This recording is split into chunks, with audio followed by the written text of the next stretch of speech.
So, Buti is a brigadier at SAPS, and he wrote to us because he suddenly realized you've only got less than 10 years to retirement. And he thought, maybe it's time I get my finances in order and get a little bit organized. And his real goals were to get rid of his debts and also to prepare for his children's tertiary education. You've got 5 children, but how many so one's in school at the moment, but 4 in tertiary.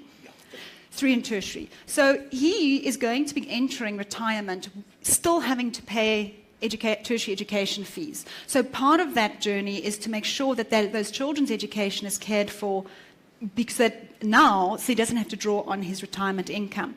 Now, when we received Buti's application, he was actually one of our first applicants, and we selected him immediately because we saw the opportunity to showcase the importance of looking after retirement planning. A lot of people only wake up like 5 days before retirement date and think, oops, what do I need to do? And this was such a wonderful opportunity to really sit down with someone and say, okay, you've got 10 years.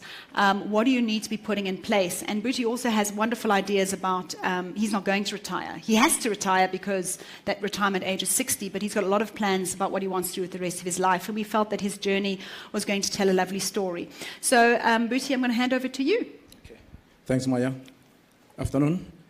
My entering the competition was based on my financial life cycle, where I was living an indebted life cycle. I don't know how I put it correctly.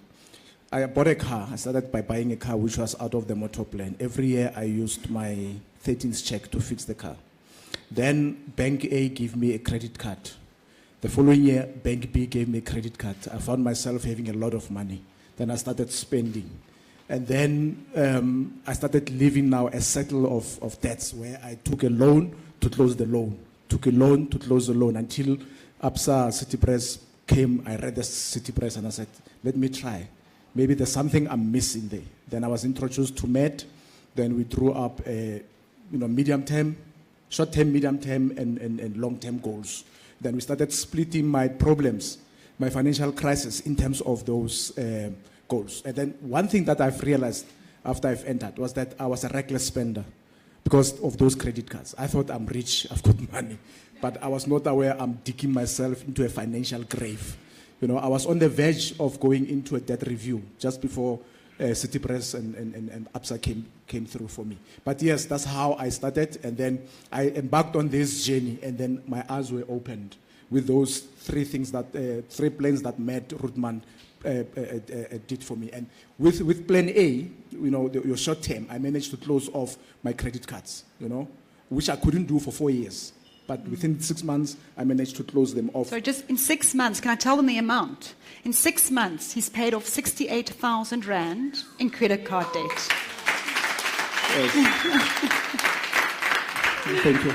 It's because there's some money that I was just using without checking where I'm using that money. But I started recollecting, I check how many times I visited the bottle store a week. I started counting down, marking down, and adding those. So all that money becomes a liquidity that I could redirect. And I started disposing of some of the assets that were drawing money. Yes, I lost some of those assets because I paid for them, but I had to, in order for me not to perpetuate the debts, to get rid of them. So that was the primary objective. That so far, it's so good. I'm happy I've entered the race. There's 2 things I have to share with you that Buti told me. One was he said, is Matt here? His advisor. Yeah, hey, Matt. Matt said to him, Buti, when your friends start telling you you're being stingy, you're doing the right thing. And the other one was when your daughter's fees became payable at the beginning of the year, registration for university. You know what he said to his daughter? Daddy's got this covered. Isn't that an amazing thing to be able to say to them? Not on a credit card, not on a personal loan, not on a student loan. Daddy had it covered. On the money liquidity that I managed to save. It was all out of not going to the bottle store quite so quick. So, Buti, just the one, I'm going to ask you as well, just the one takeout that you want to share today.